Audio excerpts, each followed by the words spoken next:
Salve, salve, senhoras e senhores, bebuns e bem boas deste Brasil dantes, muito mais varonil. E eu sigo aqui, no meu terceiro dia de férias, das minhas parcas férias, né? Continuando com meus trabalhos de sempre aqui, com o Chopp Ribeirão e tudo. E hoje eu resolvi, estava aí à toa mesmo, já escutei uma musiquinha, já dei minha caminhada, já li um gibizinho antigo. E eu resolvi aqui gravar um videozinho dizendo de vocações e talentos, ou, no meu caso, da falta deles, da ausência absoluta tanto de um quanto de outro.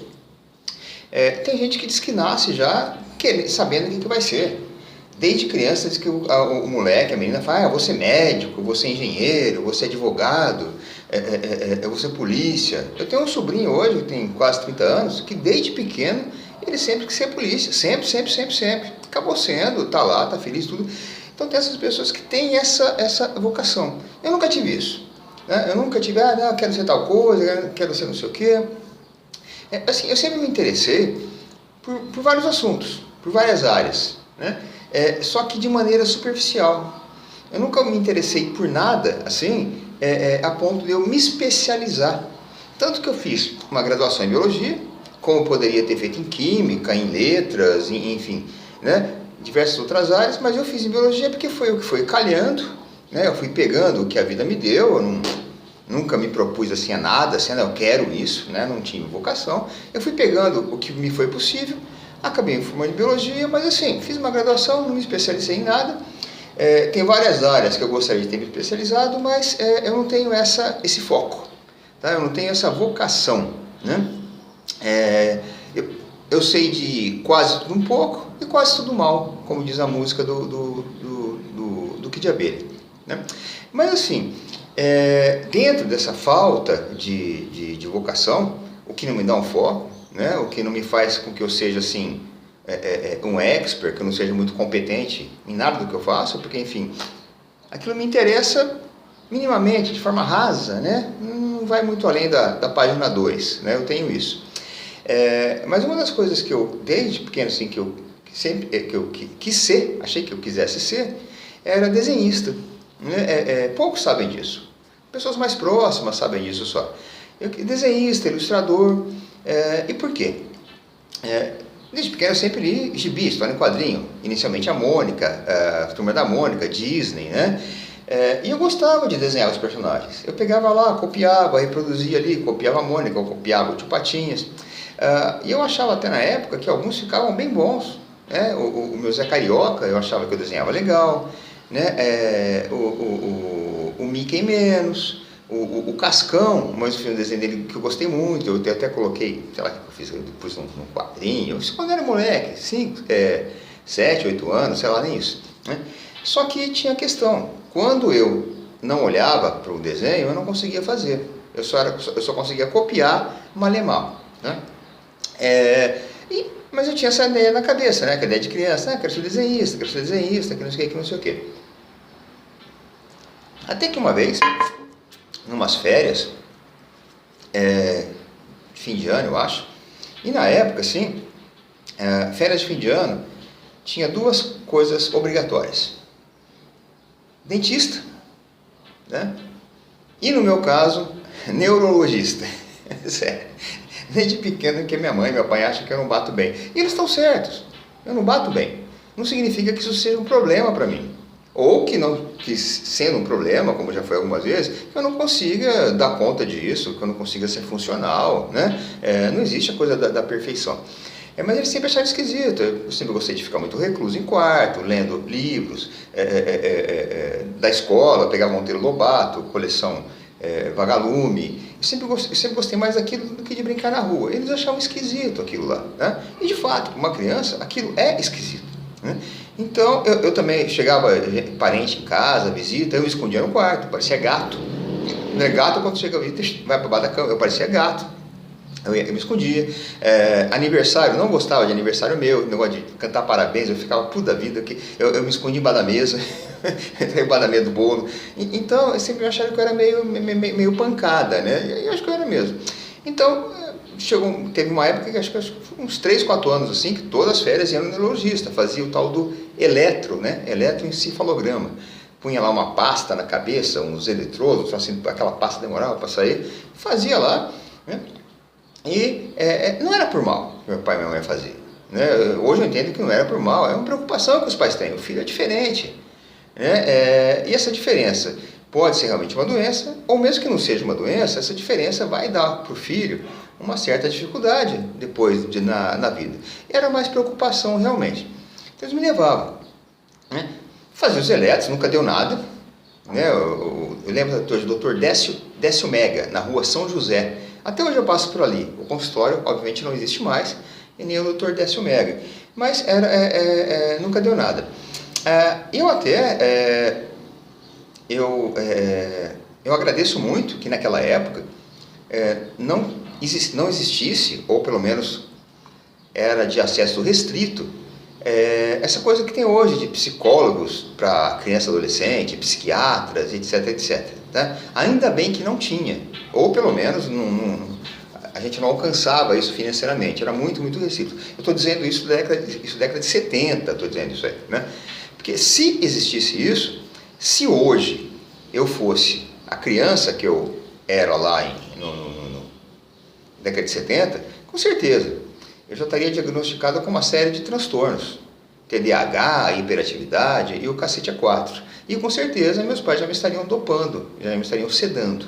Tá? Então, ainda bem que na minha época não existia isso. Tive dificuldades ao longo da vida? Tive, de me relacionar com pessoas, de uma timidez, que na verdade não sei se era timidez ou era realmente só uma certa repulsa que eu sempre tive a muita gente junto, né?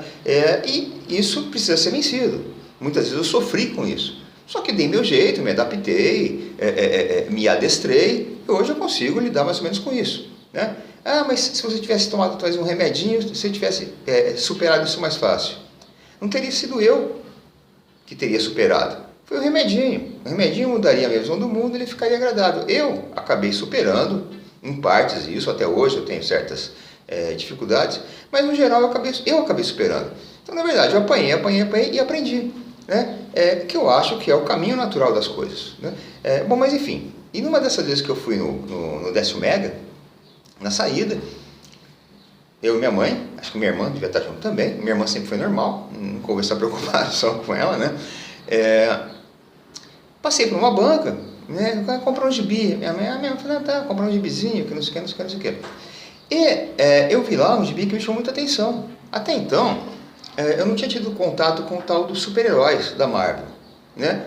Exceto pela TV Tupi, assim, muito, muito raramente, porque pegava mal, era preto e branco.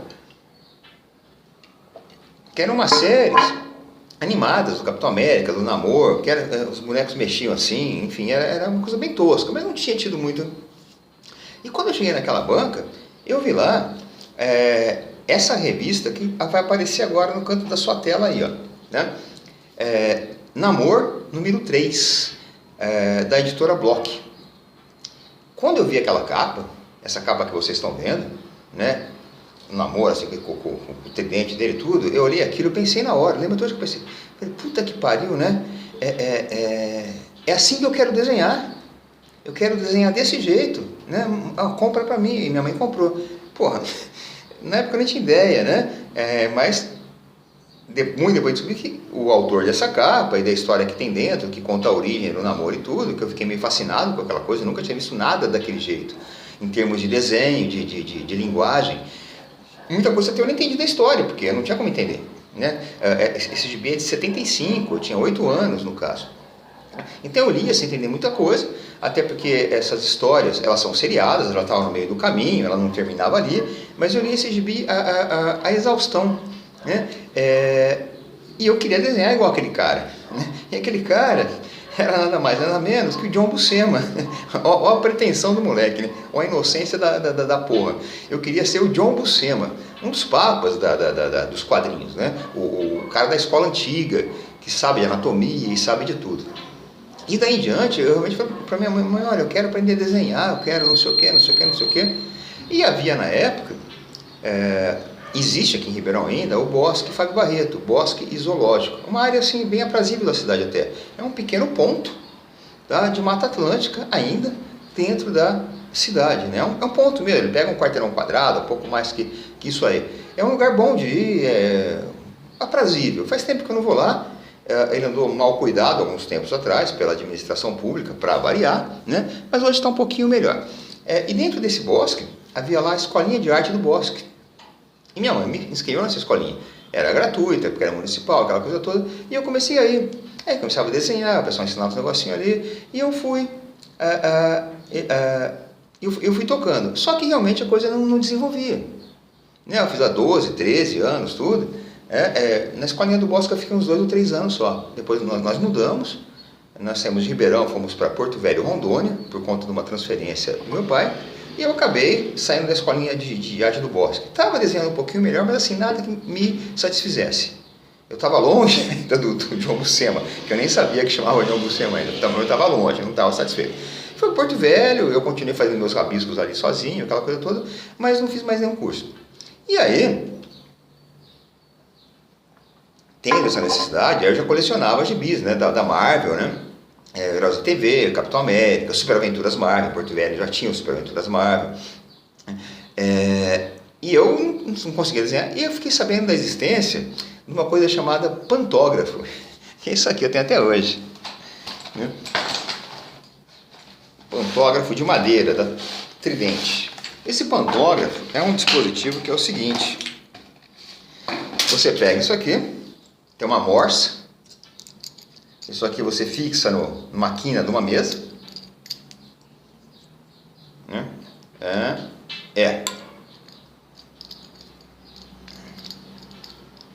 Isso aqui tá meio ruim aqui. Isso, pronto. Você fixa isso aqui na quina de uma mesa, fecha,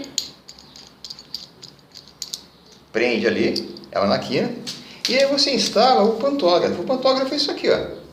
Parece uma aranha, né? Aqui você coloca, aqui, tem uns reguladores aqui, ó,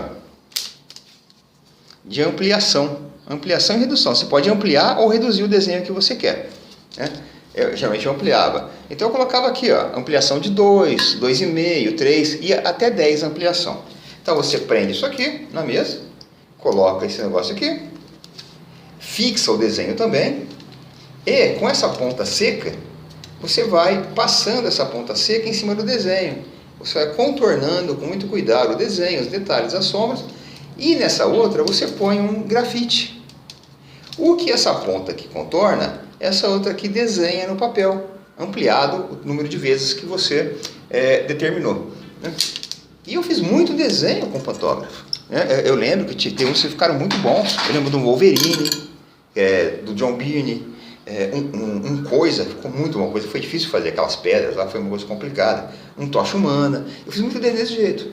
Aí eu cobria depois com nanquim, que era uma maneira que eu tinha de achar que eu estava desenhando. Né? Passou, a gente voltou de Porto Velho, voltei para cá com uns 16, 17 anos, alguma coisa assim, e essa coisa do desenho não me saía da cabeça. Havia aqui em Ribeirão na época, ela existe ainda, mas hoje ela já pertence a outras pessoas, já virou uma coisa mais corporativa. Não era a empresa praticamente familiar que era nessa época. Isso por volta de 88, 87, eu já tinha quase meus 20 anos. Que é a Escola de Arte Bauhaus. Ela ficava numa esquininha, era muito pequenininha, hoje ela pega um quarteirão extenso, né?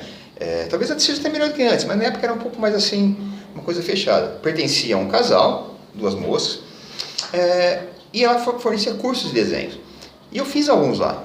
Fiz curso de perspectiva, de anatomia humana, fiz uns 3 ou 4 cursos ali, eram cursos assim de 6 meses, né? Ensinavam técnicas, e eu ia lá e tudo, mas assim, ainda não estava aquela coisa, eu melhorava um pouquinho, tinha que treinar muito, e não era o que eu queria, ainda não era o João Buscema, né? Eu estava ficando puto com aquilo. E eu estava fazendo um curso lá, acho que era realmente esse de anatomia, figura humana, alguma coisa assim. Fazendo com um sujeito que era publicitário, tinha um desenho fudido, um cara muito bom, acho que Rui Alonso ele chamava, inclusive. Né? Inclusive esse cara, não sei, aconteceu alguma desgraça na vida dele, alguma decepção, e me disseram que depois ele virou um morador de rua. Não sei. Né? E eu já estava assim, eu não sei, esses meses de curso, era um cara muito bom, ele ensinava a gente legal, só que, de novo, por mais que eu me esforçasse, a coisa não saía daquilo ali, eu não saía do raso, né? E eram 6 meses de curso, um semestre, já estava acho que no 5º mês, alguma coisa assim. No intervalo que teve, era uma aula por semana de 2 horas, tinha um intervalinho, e eu falei para ele, pô, eu contei, né? Eu falei, já fiz isso, assim, e sim, parece que e não rende, né? Aí ele falou assim, olha, eu vou falar um negócio para você, que eu não sei se você vai gostar ou não, né? Mas é o seguinte, uma escola de desenho, o que a gente faz com vocês, é a mesma coisa que a sua professora fez com você lá no primeiro ano do primário, né? Ela ensinou você a ler, ela te alfabetizou, ela ensinou você a ler e você a escrever. Você aprendeu a escrever. Agora, daí a você se tornar um escritor, é uma distância muito grande. Ela te ensinou a escrever. Agora, você sem o escritor, ninguém vai poder te ensinar. Cara, naquela hora, a ficha caiu. Estava ali, o céu iluminou, né? Ou nublou, né? Falei, puta que pariu, é isso mesmo. Ele falou, o que a gente mostra aqui para vocês são as técnicas, né? São maneiras de você, agora, de você saber a técnica, a você ser um grande ilustrador, que vai ver disso, aí depende de você, depende do seu, né, talento. Olha, o cara falou aqui, eu falei, puta que pariu, é verdade. Bom, eu terminei aquela aula, acho que faltava um mês só para terminar o curso, acho que eu até já tinha pago tudo lá, eu não voltei mais, né? E daí em diante, ainda tentei rebuscar uma coisa, mas fui desistindo da coisa, né? Esse Rui Alonso, ele falou para mim que eu talvez não gostasse do que eu escutaria. E realmente, claro que eu não gostei, mas pelo menos ele me abriu os olhos, né? Por mais que eu me esforçasse ali, aprendesse uma técnica, eu podia até dar uma melhoradinha no meu desenho, no meu traço, mas jamais eu seria capaz de compor um cenário, de compor, né? Ele me ensinava a técnica, eu ser o desenhista era outra coisa, mesma coisa. A professora te alfabetiza, daí você ser um Machado de Assis, porra, vai uma distância muito, muito grande. E essa coisa do desenho, então, foi talvez assim a minha primeira intenção, minha primeira querência de ser alguma coisa. Eu queria ser desenhista. Mas, meus amigos, não deu certo, né? Eu não fui essa coisa do desenhista. Aí depois isso foi passando, eu pensei em ser veterinário, comecei a fazer química, biologia. E eu acabei fazendo a biologia por contingências, né? Por oportunidades. Eu fui pegando ali o que me deu no meio do caminho. Mas a coisa do desenhista, até hoje, eu olho lá uma página, um John Byrne, puta que pariu, o B.R. Windsor Smith, um dia eu peguei um Conan antigo que eu tenho aí com o B.R. Windsor Smith, que cara fodido esse B.R. Windsor Smith, fala assim, não é possível que um cara consiga desenhar desse jeito e eu não consiga desenhar a graúna do enfio, né? Você fica com uma inveja do cacete. Mas, enfim, é que o cara falou. Eu te ensino a técnica, você ser um desenhista é muito diferente, né? Então, isso, meu amigo, eu tô aqui de férias, quis gravar esse meio que esse desabafo, aí lembrei dessa época em que eu achava que eu queria desenhar, gostaria muito ainda, mas, infelizmente, não deu, né? Eu vou terminar aqui. E é isso, meus amigos.